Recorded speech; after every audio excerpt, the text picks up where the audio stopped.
Olá a todos, bem-vindos. Hoje o tema da aula é agitação psicomotora na urgência.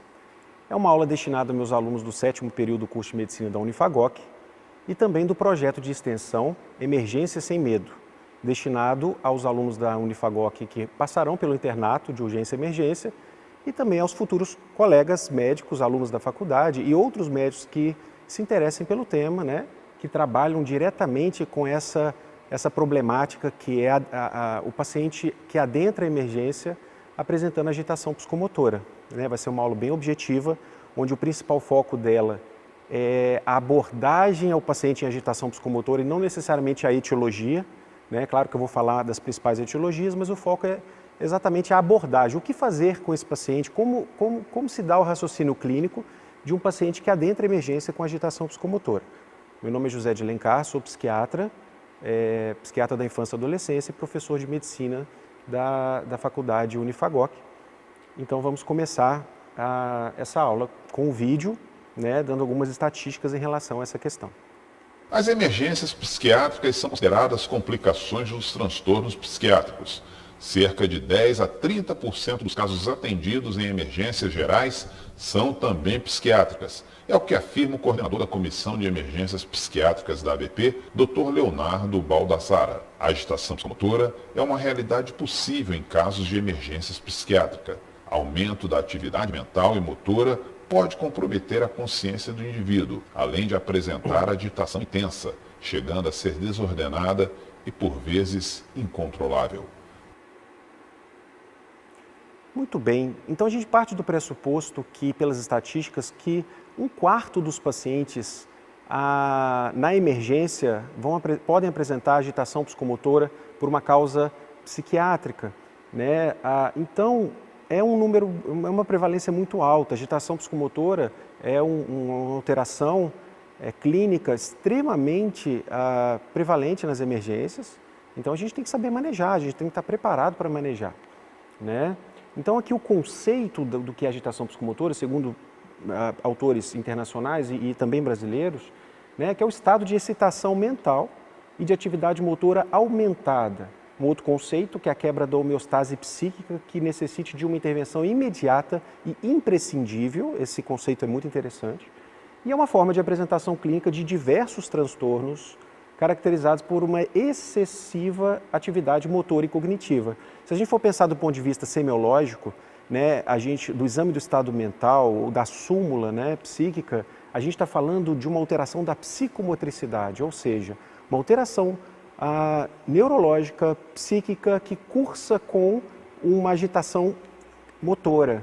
Né? O paciente ele vai estar com uma atividade motora aumentada por uma origem clínica e, na maioria das vezes, cerebral. Né? Então, esses quadros de agitação são muito comuns dentro do campo das urgências e emergências, né? As emergências psiquiátricas e emergências em hospital geral. A dificuldade diagnóstica e terapêutica é grande porque é difícil você...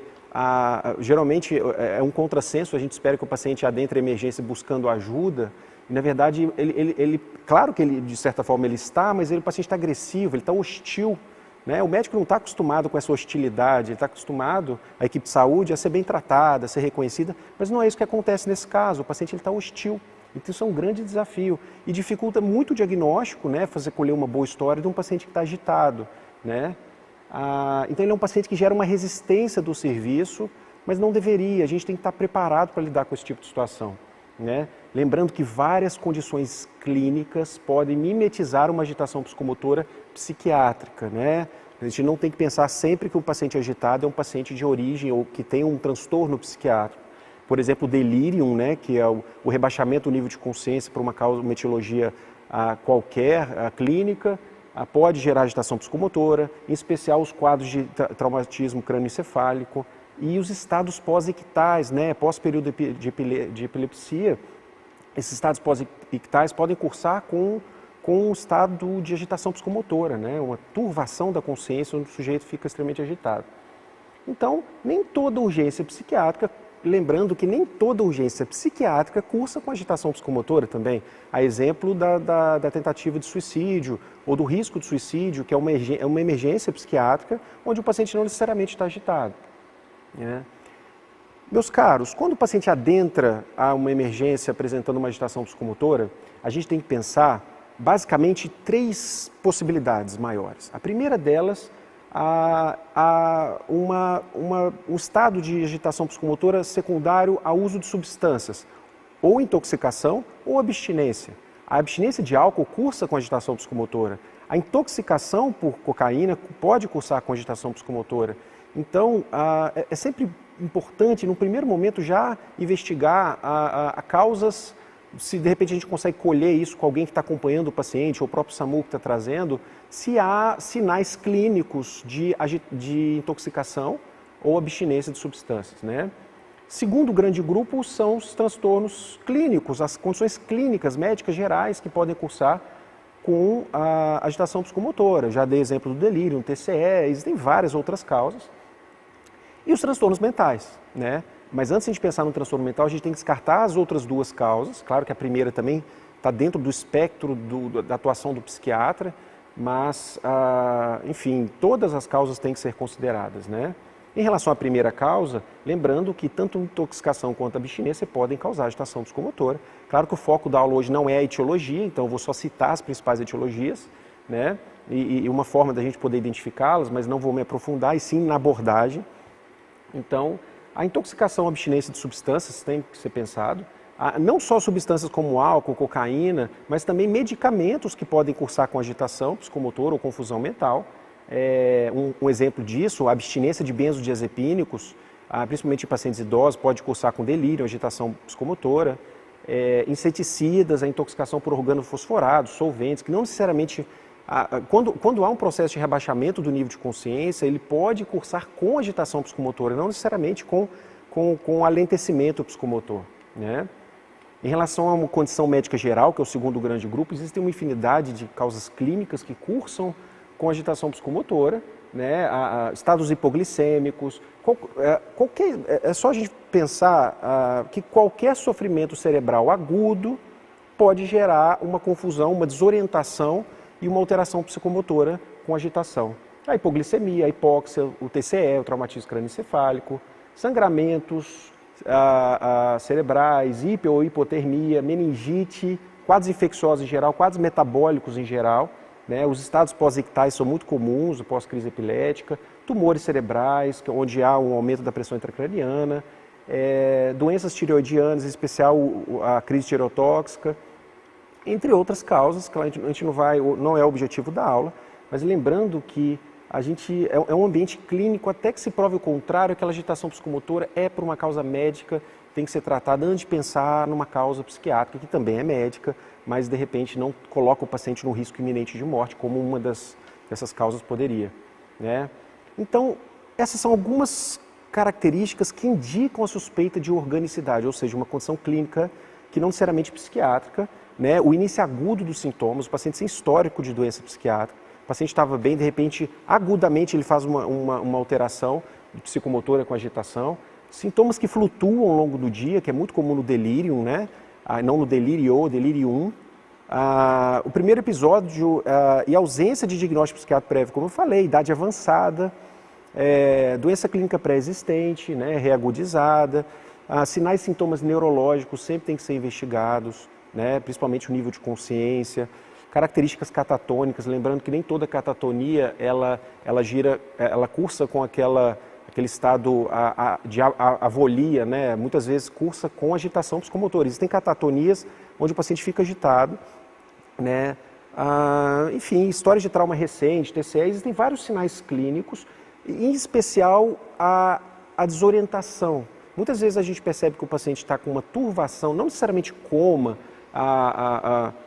níveis de consciência mais rebaixados, mas às vezes uma obnubilação, estados de rebaixamento de consciência mais brandos, que às vezes confundem, através às vezes da orientação no tempo e espaço e da atenção, do nível de atenção, que a gente muitas vezes consegue ver se esse paciente está rebaixado. O rebaixamento do nível de consciência cursa às vezes com agitação psicomotora, mas o paciente também ele fica desorientado no tempo e espaço, auto e alopsiquicamente, também o tempo, espaço e quanto a si, e também a atenção fica muito hipervigil, né? Esse paciente da agitação psicomotora ele vai estar hipervigilante, né? Ele vai estar muito confuso.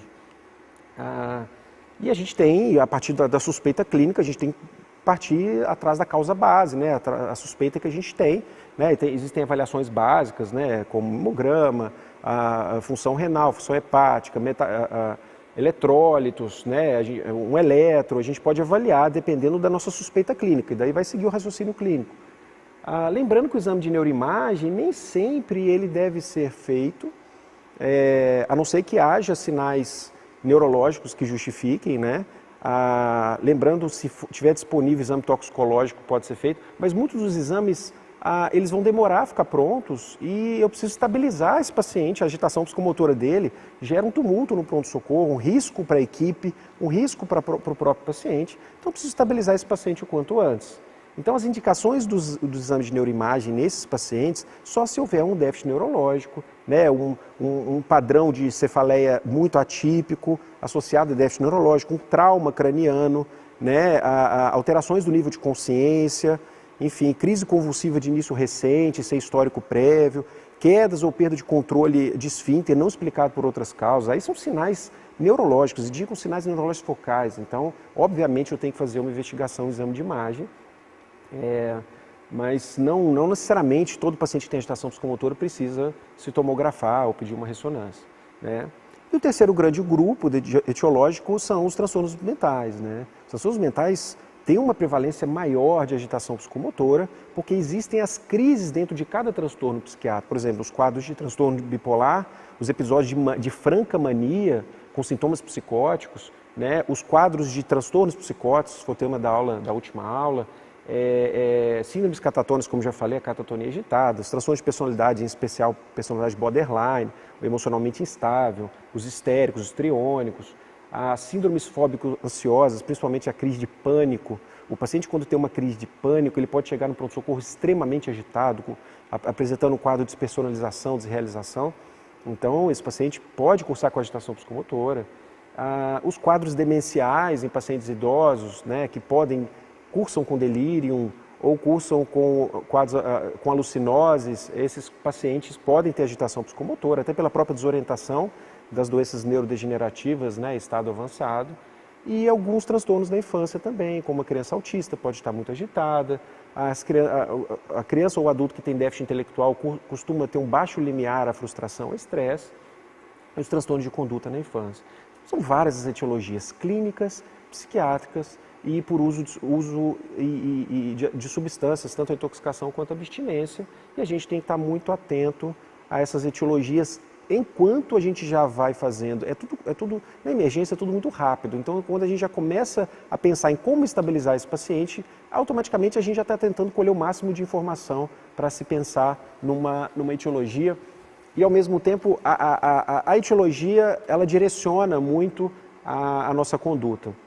Lembrando que os quadros psiquiátricos, né, o transtorno mental em si, já coloca o paciente em risco de 20% de ter, quase 20% de ter uma agitação psicomotora em algum momento da vida dele, né? Quando você tem o transtorno mental mais uso de substâncias, né, substâncias psicoativas, essa chance aumenta em 5 vezes, né? E quando há, além do transtorno mental, uso de substâncias, um transtorno de personalidade, você aumenta em 10 vezes a chance de uma agitação psicomotora de um paciente, né? E qual que é o objetivo? Vamos falar agora que é o principal objetivo da aula, que é a intervenção. Qual que é o objetivo da intervenção? O objetivo do paciente que chega à agitação psicomotora é você alcançar a tranquilização desse paciente, né? Suficiente para que você minimize os riscos dele, da equipe, e para que você consiga fazer um atendimento mais organizado, mais seriado, mais sistematizado, né? A agitação psicomotora não é só o cérebro e o comportamento do paciente que está bagunçado, vamos dizer assim. O seu plantão está bagunçado, né? O seu plantão fica confuso, o seu plantão fica difícil com o paciente agitado. Então, são premissas importantes sempre manter o foco na dignidade e privacidade do paciente. Né? Há muito preconceito com esse tipo de paciente que está agitado. Lá vem o cara criar confusão no meu plantão, às vezes o médico está cansado, a equipe de saúde está toda cansada, e chega uma pessoa, essa soberba de esperar que você sempre vai ser bem tratado, gentilmente pelos pacientes. Isso não é verdade. Muitas vezes o paciente, na verdade, o paciente que está assim, ele está com algum problema, o problema não é seu. Se você se sensibiliza e fica chateado com o paciente porque ele está agitado, você também está com problema. E você precisa repensar isso. Assim. Claro que o cansaço existe no plantão, demandas muito graves, mas você tem que pensar que esse paciente pode estar grave e a agitação psicomotora ser um sintoma do quadro clínico dele. Né? Então, sempre explicar as razões da conduta tomada para o paciente. Ele é um paciente que você tem que tomar muito cuidado, você tem que ter uma postura muito assertiva com ele, você não pode estar mais hostil que ele e também não ceder à hostilidade dele. Você tem que estar seguro, estar calmo, passar tranquilidade. E a ação e a resposta da equipe tem que ser muito coordenada, né? A equipe tem que estar bem treinada e a experiência ajuda muito. Como essa aula é destinada principalmente a jovens médicos, né? A experiência conta muito, a sabedoria requer tempo de você lidar com esses casos, sem que isso te afete tanto, sem que a equipe se desorganize, né? Mas é sempre bom a gente começar a aprender, porque isso vai acontecer na vida clínica de vocês, principalmente quem trabalhar na emergência. Primeira medida, meus caros, é a observação, né? Que é um ato natural do ser humano, né? O paciente chegou, a gente vai ter que observar aquilo. Antes de agir imediatamente, observe, né? Quais as motivações desse paciente procurar o pronto-socorro? Isso a gente consegue imediatamente com a pessoa que fez a triagem, com o SAMU ou com o próprio paciente. Porque quando se ele estiver orientado, né, assim, consciente, ele vai gritar e ficar agitado, dizendo exatamente o que está incomodando ele. Né? Qual a origem dessa agitação psicomotora? Né? Se a gente conseguir identificar a origem, a etiologia, fica muito mais fácil individualizar a conduta. Né? Eu faço uma conduta muito mais segura, inclusive medicamentosa. Entender o que o paciente está sentindo. Né? Muitas vezes o paciente está com fome, ele está com sede, ele está irritado de estar esperando muito tempo na triagem ou para ser atendido. Não necessariamente é um problema clínico. Né? Ele pode estar se sentindo desrespeitado, né, quanto à dignidade, quanto aos direitos dele. Né? Ele é um cidadão, ele tem direitos. Então a gente tem que pensar minimamente qual a origem dessa agitação psicomotora, que vai do simples, como o paciente está com fome, sede ou se sentindo desrespeitado, simples do ponto de vista clínico, tudo isso tem muito valor. Mas como ao grave, né, como um rebaixamento do nível de consciência, o traumatismo craniano. Então a origem pode ser simples ou complexa, cabe ao médico ter sabedoria para lidar com isso. Né? Muito importante a gente cuidar do ambiente, eu estou observando e também eu tenho que pensar na minha segurança, na segurança do paciente e da equipe, né? Avaliar se é prudente estar sozinho com esse paciente, manter a porta sempre aberta, evitar o contato físico é fundamental, o contato físico imediato, tocar esse paciente, evite fazer isso no primeiro momento, né? Se identifique claramente para ele, né? Mas de uma maneira muito amistosa, né? Gentil. E é muito importante a gente fazer algo que é chamado de desescalada verbal, ou seja, é tentar convencer através da palavra o paciente a se acalmar, e não através de medicação ou de condutas de contenção. Primeira regra é observar e depois você tentar fazer a desescalada verbal. Né? E depois que a gente vai tentar prescrever uma medicação para tentar proteger esse paciente a nós mesmos, quando a desescalada verbal não funciona, mas ela funciona na maioria das vezes. Tá? E conter fisicamente esse paciente é a última opção, mas também é importante saber como se dá uma contenção. Então, se eu puder dividir essa abordagem em 4 fases, como eu fiz, a primeira fase é identificar fatores causais. Nesse momento, o paciente não está agitado ainda, ele está no pronto-socorro, mas é identificar, e aí cabe muita triagem fazer também, o médico que já conhece aquele plantão, identificar fatores causais ou fatores de risco para esse comportamento agressivo. Nessa fase, você vai avaliar os pacientes com a maior possibilidade de ter agitação psicomotora. Né? Aí tem a imagem de um filme que chama O Dia de Fúria, é um filme muito interessante, que mostra como que se dá a escalada de agitação psicomotora, como que o ambiente vai estimulando esse sujeito até ele romper o limiar do estresse dele e partir para a agressividade. É um filme muito interessante, que eu recomendo. Né? Então, antes desse cara, do Michael Douglas no filme, agir de forma agressiva, houveram sinais antes que ninguém percebeu, né? Sinais de irritabilidade, sinais de inquietude, além do histórico. Então, nesse caso, fase 1, o paciente chegou no pronto-socorro, já pode ser um paciente conhecido, um comportamento violento anterior, pode ser um paciente psicótico, em crise, mesmo que ele não seja agressivo ainda, ele está ouvindo voz, ele está falando sozinho, ele está com uma atitude suspicaz, uma atitude desconfiada, histórico de comportamento agressivo ou delinquente, um paciente com histórico de agressividade prévia, histórico de autoagressão ou de tentativa de suicídio, pacientes sabidamente bipolares, que já tiveram quadros de mania, pacientes que já tiveram histórico de delírio, enfim, a evidência de estresse severo, em particular perdas ou ameaça de perda, o paciente que está enlutado, o paciente que acabou de ser assaltado, qualquer paciente que está num estado de estresse agudo, ele tem potencial para agitação psicomotora. Ser indivíduo jovem do sexo masculino é fator de risco, né? Os homens são mais agressivos que as mulheres e as pessoas jovens também têm uma tendência a ter mais impulsividade. O jovem ainda não tem um pré-frontal bem formado, ele age muito em função do sistema límbico das emoções, né? Então, fase 2 é quando já há elementos, quando a equipe já detecta elementos. Nessa fase 1, a gente já tem que começar a pensar numa abordagem desse paciente, já alertar a equipe, né? Mas a gente monitora esse paciente. No segundo momento, na fase 2, já é identificado elementos que sugerem a possibilidade concreta de uma escalada de comportamento para agressividade. E aí é o paciente que começa a xingar, falar alto, aumentar as exigências, é o paciente que na triagem já começa a jogar coisa no chão, reclamar do hospital, reclamar da espera, bloquear a rota de saída das pessoas, não vou entrar, você também não vai entrar, e começa, né, a criar um contato visual prolongado, aquele olhar fatal, né, o paciente começa a olhar para as enfermeiras, para o médico com raiva. Esse é o paciente que já chama atenção para uma escalada de agressividade. Depois vem a fase 3, que é em si o evento de agitação psicomotora e agressividade. Daqui que a gente parte a nossa principal conduta, né? Claro que a gente tem que tentar prevenir isso antes, mas quando o paciente está com agitação psicomotora, que é o objetivo dessa aula, essa fase pressupõe um estado de agitação.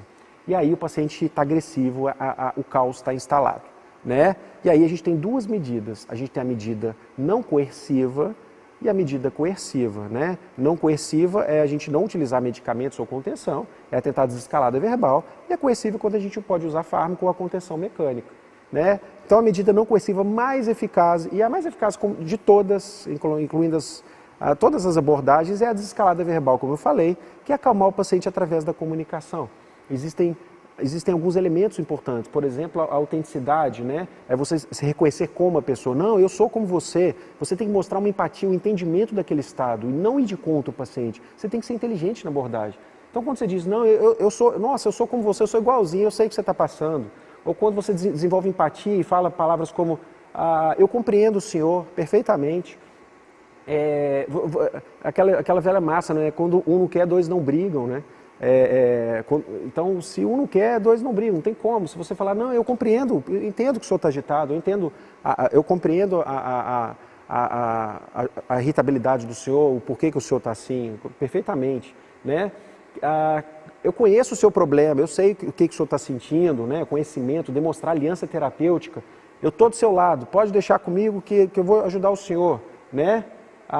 O espírito de liderança. Então, o médico, o plantonista, ele tem que, e a equipe de enfermagem, a equipe como um todo, mostrar sensibilidade, confiança e liderança, né? Você não pode deixar o paciente mandar naquela situação, você desarma ele com a palavra. Isso é extremamente simples, basta você ter interesse, isso é muito objetivo e assertivo. E as medidas coercivas, que são a contenção química e contenção física, quando a desescalada verbal não é suficiente, ou quando o paciente está num estado de agitação psicomotora que ele não compreende a linguagem, a comunicação, como por exemplo no rebaixamento do nível de consciência. Não adianta você dizer, eu estou com o senhor, se a pessoa está completamente desorientada no tempo e espaço, não está processando o que você está dizendo. Aí a gente tem que tentar,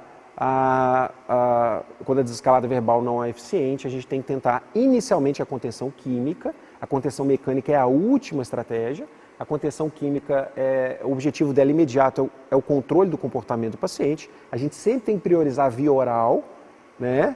E a gente usa, em geral, os benzodiazepínicos e os antipsicóticos de alta potência, né? Ou isoladamente ou em combinação.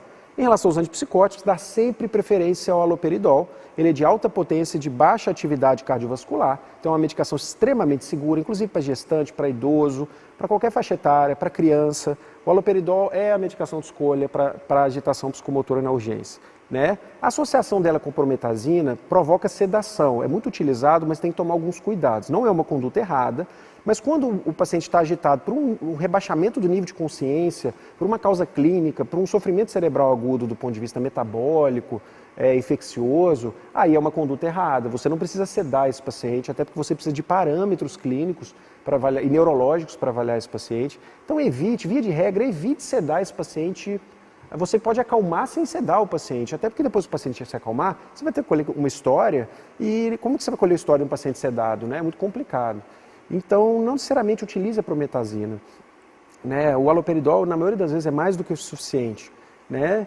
E existem outros antipsicóticos que têm efeito sedativo, como a clorpromazina ou a Plectil, porém o Aldol é o mais indicado, é o mais seguro. Existem outras medicações que no Brasil a gente não tem elas via injetável, né? Todos são os antipsicóticos atípicos que estão aí citados, esperidona, olanzapina, quetiapina, o aripiprazol, mas a gente pode tentar eles via oral, caso o paciente permita a abordagem via oral.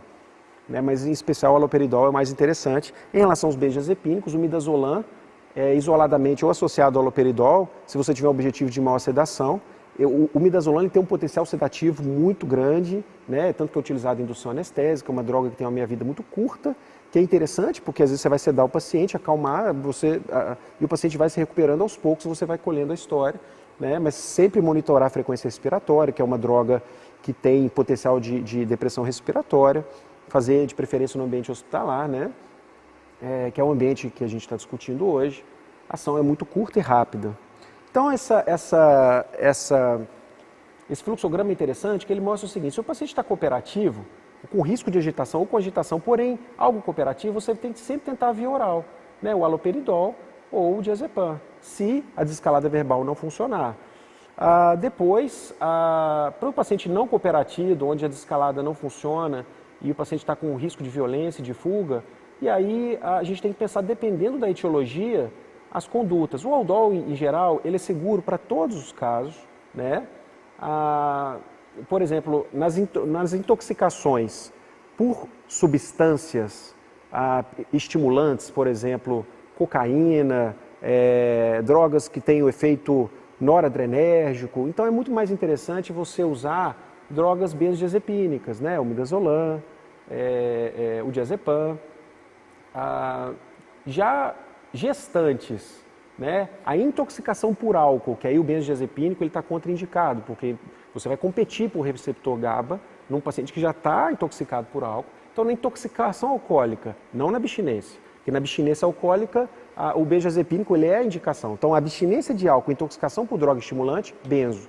Tirando isso, haloperidol, né? Então, gestante, intoxicação por álcool, condições médicas em geral, onde o benzodiazepínico não é indicado, nem a prometazina, porque aí não é interessante, o paciente pode estar rebaixado o nível de consciência, não é interessante rebaixar ele mais. E doenças psiquiátricas em geral, usar o haloperidol injetável, né? Só que se for uma doença psiquiátrica isolada, você pode também usar o midazolam ou a prometazina, se você quiser gerar uma sedação, né? Reavaliar esse paciente a cada 30 minutos e, se necessário, né, repetir a dose dessa medicação. E aí aqui tem todas as doses, né? O haloperidol, ele é 5 mg por ml, você tem o midazolam também, que tem 5 mg, então você pode usar de 5 a 7,5 mg do midazolam, IM, né? Assim como o haloperidol também, preferência pela via parenteral intramuscular, tá? Até para evitar o risco de depressão respiratória pela via endovenosa do midazolam. E aqui é um fluxograma também de um guideline brasileiro, do consenso brasileiro em relação à agitação psicomotora, que eu vou deixar na referência bibliográfica. Ele inclui também as pessoas idosas, né? As pessoas idosas, via de regra, a gente usa 1/3 da dose do adulto, tá? Em relação ao midazolam, ao haloperidol. Muito cuidado com os benzodiazepínicos idosos, né? Enfim, o risco de mal sedação. Mas, via de regra, utilizar 1/3 da dose do que a gente utiliza na criança, no adulto. E em crianças é só a gente calcular as drogas por peso, né? Dificilmente a gente faz uma contenção mecânica ou uma droga para conter agitação psicomotora em criança, por conta da criança ser mais fácil de conter, de ter a ajuda dos pais. Em adolescentes já a conduta já é muito semelhante à do adulto, né? E a última etapa, após não funcionar a desescalada verbal, não funcionar a contenção mecânica ou só a contenção mecânica não for suficiente, a gente vai tentar a contenção física e aí eu vou passar um breve vídeo para mostrar como que se dá essa contenção mecânica, segura, e lembrando que a gente tem que documentar ela no prontuário. Deve ser treinada e combinada com antecedência pelos profissionais que a realizarão. Inicialmente, a abordagem deve ser verbal e realizada por profissional com maior vínculo com o paciente. Em caso de necessidade, o profissional deve sinalizar a pelo menos outros 4 profissionais a indicativa de contê-lo fisicamente. O profissional que realiza a intervenção verbal deve ficar em frente ao paciente e continuar orientando, e os demais devem posicionar-se ao lado do paciente, 2 em cada lado, mantendo distância segura. Ao sinal, todos devem segurá-lo, um na cabeça, e forçar como se o levasse ao chão. Os demais todas as outras 4, cada uma contendo um membro do paciente. Ao levá-lo ao leito, a equipe deve manter contato verbal entre si e com o paciente. Após deitá-lo, um dos profissionais iniciará a contenção mecânica do paciente, realizando a amarradura com o material necessário. Contenção mecânica. Restringir os movimentos do paciente agressivo ou agitado, limitando sua habilidade de movimento quando esse oferece perigo para si e para terceiros, através de dispositivos mecânicos possibilitando, pelo uso das faixas, um relaxamento progressivo, uma diminuição da agressividade e agitação e uma percepção dos limites corporais. Materiais para contenção mecânica. Muito simples, né? O material para contenção mecânica pode ser no pronto-socorro mesmo, as ataduras e as faixas, improvisado, conforme a realidade de cada serviço. Ataduras ou faixas disponíveis no setor. Algodão ortopédico. Lençóis sem elásticos. Cinta com fivela de ajuste de tamanho para pernas. Cinta com fivela de ajustamento de tamanho para punhos, pernas e quadril.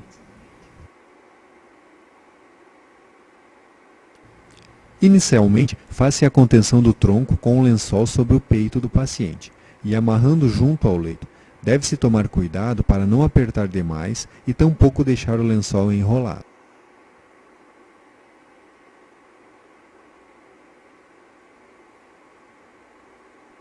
A contenção dos membros inferiores é realizada mantendo as pernas esticadas, contendo o tornozelo.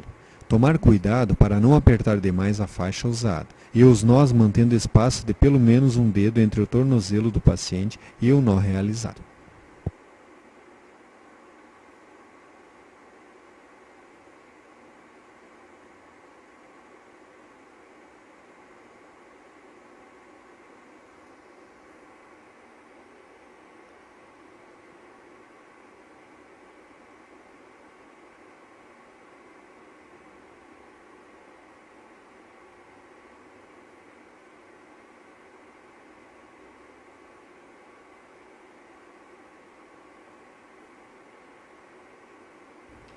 Os braços devem ficar lateralizados ao corpo, de modo que impeça a movimentação das articulações. A preocupação de não apertar demais a faixa se mantém no caso dos braços. Finalizar a contenção amarrando no leito, deixando a faixa esticada. É importante que os profissionais que estão contendo os membros do paciente segurem antes e depois das articulações, pois do contrário, além de poder machucar o paciente, a contenção estará ineficiente. As faixas devem estar frouxas e esticadas de modo que o paciente não consiga se agredir ou machucar.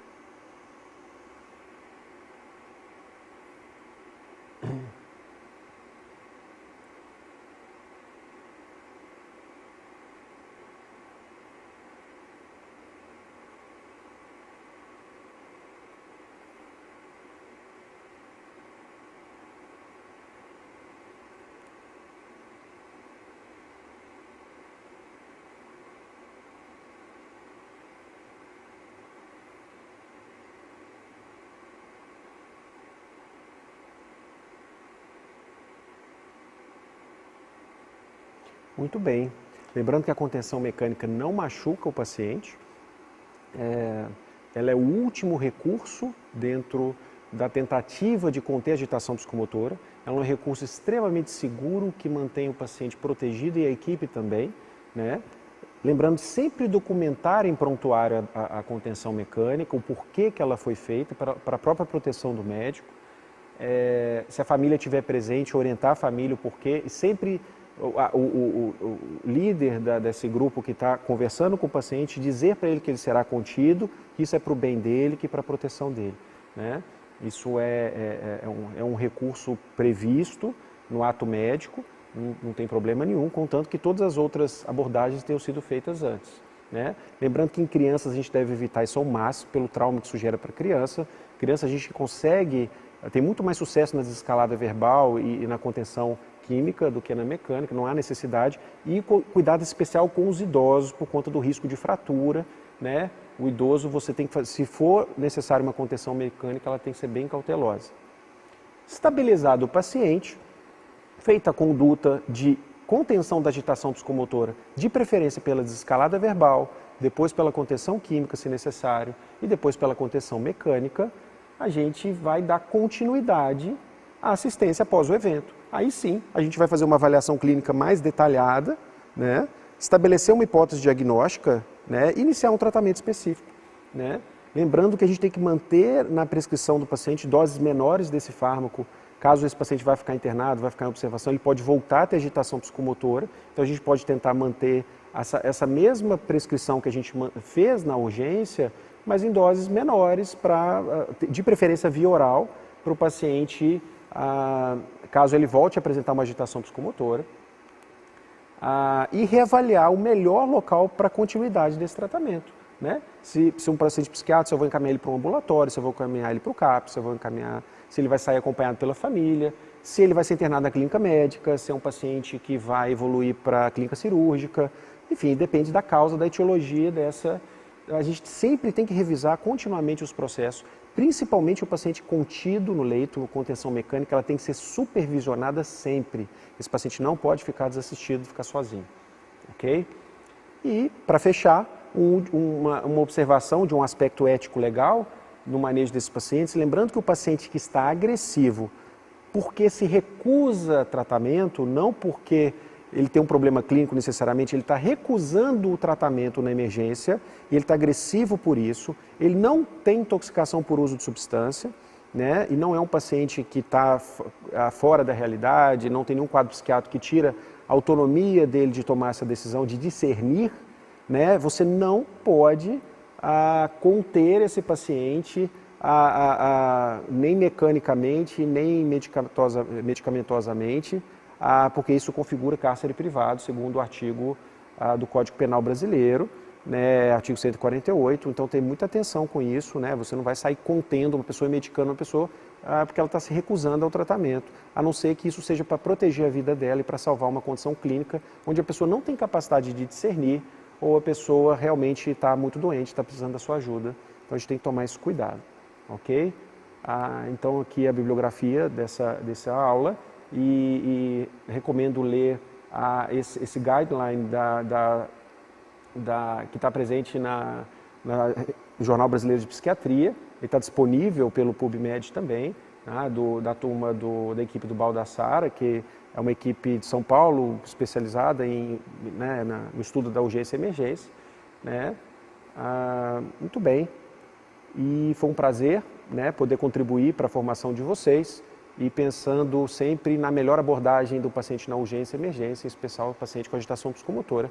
A palavra de regra é a tranquilidade, segurança, assertividade, compaixão por aquela pessoa, né? Aquele ser humano, aquela criatura que está ali te procurando agitada, ela precisa da sua abordagem técnica, humana e segura, né? Então espero que eu tenha contribuído para que vocês desenvolvam esses objetivos ao longo da carreira médica de vocês.